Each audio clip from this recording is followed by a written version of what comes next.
Hey everyone, today we're going to talk about a big step in a videographer's journey, and that is the one and only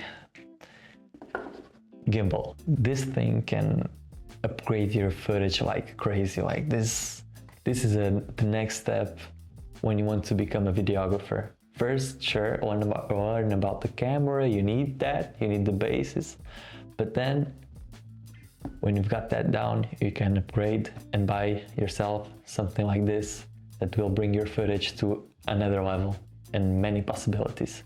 So let's get right into it. So this is what you'll get normally. This is the gimbal, even if it doesn't seem like it, but it will normally be packed like this to be more compact. There's other gimbals that have a split, and then you just have to force it in its own place to be in the right place. You'll get something like this. Then what you need to do is connect the remaining parts. So first you're gonna have to connect the handle if it's not connected already, you know? So you just push it in and then it will connect. This is the DJI RS3. So it works like this. Then what I recommend to do, it's not mandatory, but I recommend that you put this tripod on the bottom of your gimbal. So I'll just put it on. Now that you've connected the handles and it's getting more like to the look of a gimbal, you can now just put it in the position of a gimbal. You have handles, like little notches that you can push right here on the RS3. It's on this side. You can see the button right here. And you just click it, put it horizontally, click it back, and it will fall in place. Like if you let it go, if you're up high enough, if you let it go, it will click on itself. Then you have another one right about here. So you have to do the same thing, click it, so it unlocks. Its position is like this. Just click it back and it locks. Great, we've got that down. Now you don't see me, well, we've got that down. So now what's left is to put on the camera. I've got here the X-T5 Fujifilm with the Viltrox lens of 13mm 1.4, if you're interested. And mounted on it, I have a cage. Well, this is a very useful item because you'll see later it's much easier to put it on if you have it on just all the time.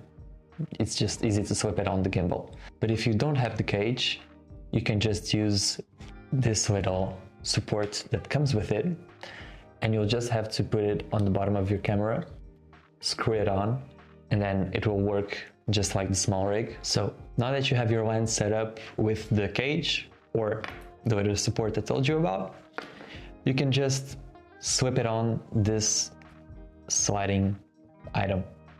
So you just put it on, slide it on, and you can lock it in place with this notch up here. Normally, the lens has to be in alignment with the bracket. That can be adjusted later if there's need for balancing it more correctly. But for now, it's fine. An important thing to notice is that you have to put everything that you're going to use on the camera already. So if you have a microphone that's going to go on top, put it on. Of course, the battery has to be inside. The SD card also plays a role. And when you've done everything, you're good to go. You can even take off the lens cap. It will be better. So yeah, once that's done, we can go on, slide the camera onto the gimbal, and get started with balancing, the fun part. So now that your camera is ready, we can start balancing the gimbal. We'll just put the camera on the body of the gimbal and we'll start right off. So the first step, to put it on, you have to put it on. It's with this bracket. You just slide it in. It's simple, nothing complicated. And you just put it as close to the monitor, to the motor as possible. So let's just lock that in place. Now that you've put your camera on, we can unlock this first axis. and to see if it's properly balanced. I was lucky. It's not falling neither forward or backwards, so it's kind of good. But you may not be so lucky, so just you'll have to adjust the bracket moving forward and backwards as you need it, just for it to be horizontally stable like this. So for an example, I unlocked it. If I slide it backwards, it will fall like this, see? So that's not what we want. We just want to slide it so that it will be horizontally stable. Once it is horizontally stable, we'll just lock it back in place, and we'll go for test number 2 of this axis. To finish balancing this tilt axis, we'll just have to put the camera like this, 90 degrees upward, and it has to be stable, just like that. If it's not, if it's following backwards or forwards, you'll need to adjust the little handle and the slider that is responsible for that movement. In different gimbals it will look different, but on this RS3 it looks like this. And we'll just have to unlock this and move it around until it's in good position. I will move it upwards or backwards. I've moved the slider. You'll see now it's unbalanced. It will fall backwards. See? So what we have to do is just unlock this and move it in the opposite direction. So it was falling backwards.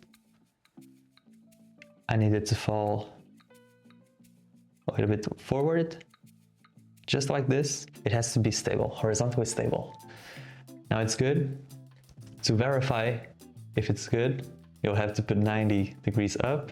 You can see it falls, so I'll have to push it back a little bit. So now that I've adjusted properly, it will hold itself 90 degrees up, 45 degrees, yeah, 45 degrees, and then minus 45 degrees. So it has to hold itself like that. Once you've done that, congratulations, the first axis is done. First motor is fine, and we'll go to the next one. So what you'll have to do is just lock this axis so it doesn't move, and it's locked in place. You can move on to the next one.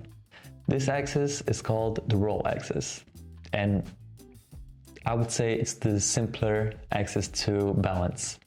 The only thing you have to do is, of course, unlock it first. Then the camera, if it's unbalanced, it will roll to one side. See? It will roll to one side. This is not right.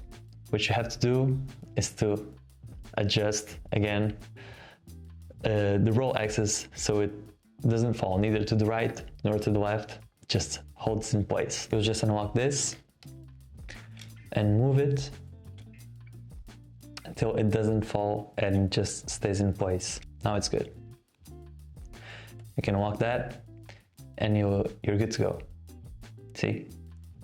This is the simpler one. Once you're done with that, we can move on finally to the last axis. Before you do that, don't forget to, of course, lock this one. So just on the RS3, it's right here. So just lock it back in. So finally, you have the pen axis. It's this one right here. So what you'll have to do is, of course, unlock it first. Here on the RS3, it's a little bit different from the others. You have to push this back. There's a little notch right here. You'll have to push it back, and you'll just test it out, see if it's balanced already, if you're lucky. If not, you'll have to balance it. So let's get to it. What you have to do is just to grab the gimbal and tilt it to the right. See, this is way unbalanced. If this goes to the right, unlock this and just push it backwards a little bit. Lock it back in place and move it to the side. If it stays in place, it's fine. So you have that done as well. This can be a little bit tricky, but we'll get through it. Your gimbal is balanced, congratulations. Now, the only thing that's left to do is to connect the camera to the gimbal if you want to use its functions like recording, or if there's compatibility with your camera, you can also control manual zoom through this little control over here. And that's it. And you'll be ready to use your gimbal in just a few seconds. Put the cable inside the slot that has the little drawing of a camera. On the RS3, it's the first one. And then you have to connect it with your camera right here. Once you have your cable connected, the only thing left to do is unlock all the axes. And I'll do that right now. Just unlock every single one and you can turn on the gimbal. And it's good to go. You can use it just like this, but what's even better to do is just stabilize it even more. On the RS3, there's a little icon you can use to stabilize it. So you would just click right here. You can choose normal, auto tune, and start calibration. It will do these weird movements, weird sounds. Don't worry, it's completely normal. Don't get alarmed. Now that that's done, you're officially good to go with all the steps necessary. If you want to optimize your gimbal even more, there are settings in the gimbal and in the DJI app that will help you to do that. If you like this video or it was useful, please consider subscribing, liking, it helps a lot, and we'll see you in the next one.